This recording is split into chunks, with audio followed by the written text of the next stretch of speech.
so can you define hope, please? Hope is a longing for a future condition over which you have no agency.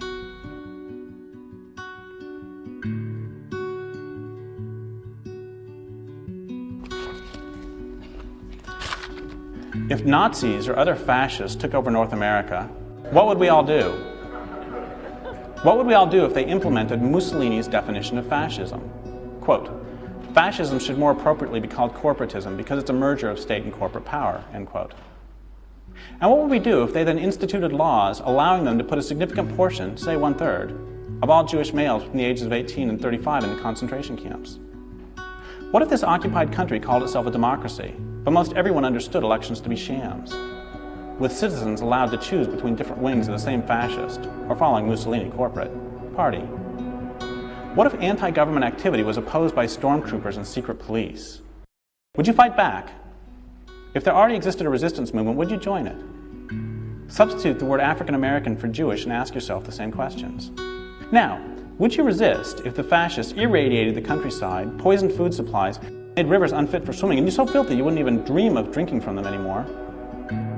If fascists systematically deforested the continent, would you join an underground army of resistance, head to the forest, and from there to the boardrooms and to the halls of the Reichstag to pick off the occupying deforesters, most especially those who give them their marching orders?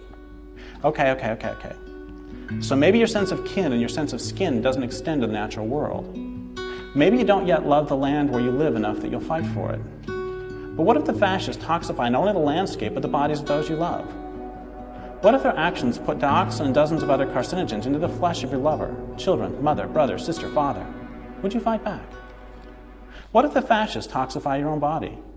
Would you still cling to the illusion that their edicts carry more weight than that brought to bear by their secret and not-so-secret police? Would you work for this regime? Would you teach others its virtues? Or would you fight back? If you won't fight back when they toxify your own body and toxify your mind with propaganda, when precisely will you fight back? Give me, and more importantly yourself, a specific threshold at which you'll finally take a stand. If you can't or you won't give that threshold, why not?